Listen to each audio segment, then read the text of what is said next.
Bom, sou Iago e vou falar de mais uma abordagem para a análise de grande volume de dados, no caso da análise fatorial.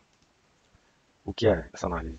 Ela é uma técnica de estatística utilizada para entender a estrutura subjacente do conjunto de variáveis observadas e busca identificar os padrões e relações latentes entre as variáveis, simplificando a complexidade desses dados. O método utilizado para essa análise fatorial pode ser dois, e geralmente o processo envolve a extração, né, de fatores a partir das correlações entre as variáveis, buscando identificar os padrões subjacentes que expliquem essa covariância observada. E existem diferentes métodos para realizar a análise fatorial, como a análise fatorial exploratória e a análise fatorial confirmatória. Falando um pouco mais dessa análise fatorial exploratória, em resumo, assim, ela é um processo que vai envolver a extração desses fatores a partir de correlações e sempre busca agrupar aquelas que compartilham em variações conjuntas. Esses fatores são construídos, né, são, não são observáveis e que representam características comuns entre essas variáveis medidas. E essa análise exploratória é frequentemente utilizada para simplificar esse conjunto de dados extensos, ajudando pesquisadores a compreender a estrutura e interpretar de maneira mais eficaz relações entre essas variáveis. No caso da confirmatória, é uma técnica de estatística que visa mais confirmar e testar teorias pré-existentes sobre essas estruturas. Então, os fatores, nesse caso, né, são descobertos e o pesquisador propõe um modelo teórico específico e testa se os dados são observados e ajustam a esse modelo, no caso. Bom, planejamento, basicamente a gente segue esses três pontos, né? O primeiro seria verificar a adequabilidade da base de dados, onde o que a gente deve observar nesse caso é o nível de mensuração das variáveis, tamanho de amostra, razão e entre o número de casos, a quantidade de variáveis e o padrão de correlação entre essas variáveis. O segundo ponto a se planejar seria determinar a técnica de extração e o número de fatores a serem extraídos, né? Basicamente aqui o que a gente observa é mais o tipo de extração, né? Os principais componentes e fatores, se ele tem alguma imagem, né, uma imagem de fator também, no caso. E esse terceiro ponto, o último, seria decidir o tipo de rotação desses fatores. Aqui a gente mais observa se esses fatores são ortogonais ou não, ou se são ubíquos, no caso. A, aqui a gente tem as estatísticas associadas à análise fatorial, né, no caso as principais. E a primeira delas é essa comunalidade, que é a quantidade de variância que uma variável compartilha com todas as outras, e a proporção da variância explicada pelos fatores comuns. Uma outra estatística é o autovalor, que representa a variância total explicada a cada fator. Esse terceiro ponto, a matriz de fator, de fato, né, que é a matriz que contém as cargas fatoriais de todas as variáveis em todos os fatores. A outra estatística é a pontuação fatorial, que são as pontuações compostas estimadas para cada respondente de fatores derivados, nesse caso. O outro é a matriz de correlação, que é a matriz do triângulo inferior, que mostra as correlações simples entre os pares possíveis dessas possíveis variáveis incluídas na análise. Essa porcentagem de variância, que nada mais que a variância total atribuída a cada fator. E essa estatística de KMO, no caso, seria medida de adequação da amostra usada para examinar na adequação da análise fatorial. Bom, aqui vou passar alguns exemplos práticos, tanto no caso da exploratória e no caso da confirmatória. Da análise fatorial exploratória, a gente pode supor que o pesquisador esteja interessado em entender os fatores subjacentes que influenciam o desempenho acadêmico do estudante, né?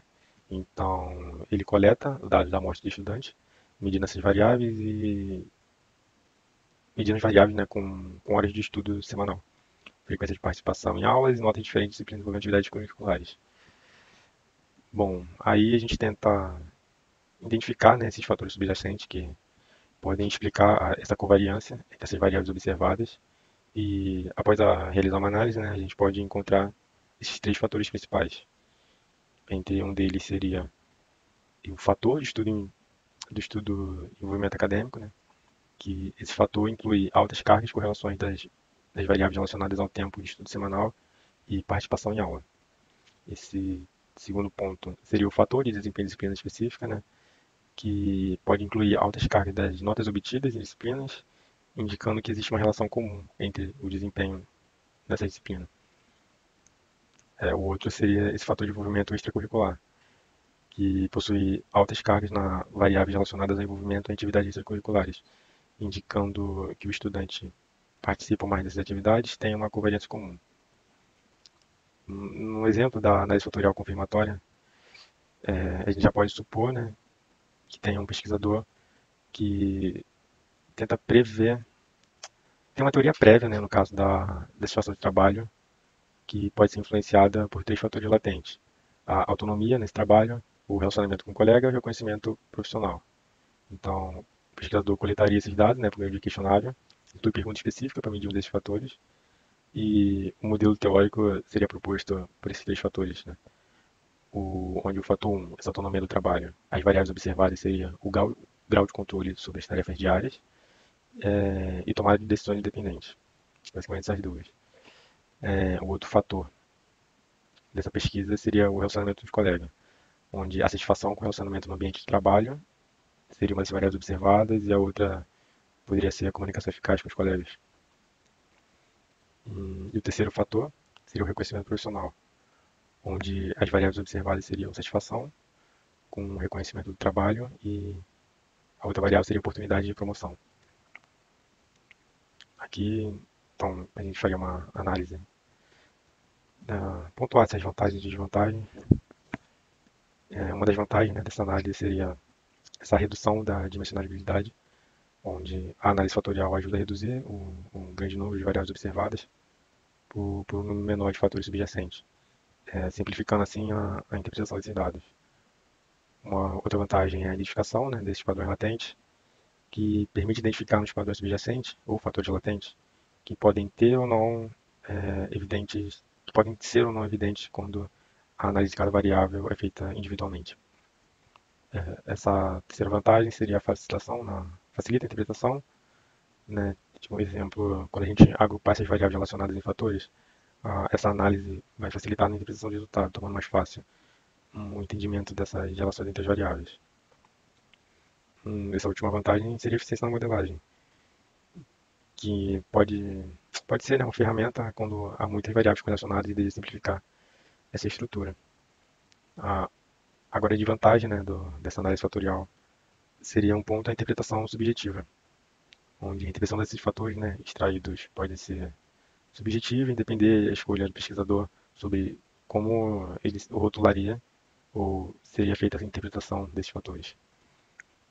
Outra desvantagem seria a acessibilidade, né, ao método de extração, onde diferentes métodos de extração de fatores podem levar a resultados diferentes, o que pode gerar alguma inconsistência nessa interpretação. Outra seria outra desvantagem, né, seria a excitação específica, né, a acessibilidade do tamanho da amostra, também onde pode ser sensível ao tamanho da amostra, será necessário um tamanho de amostra maior para que os resultados sejam confiáveis.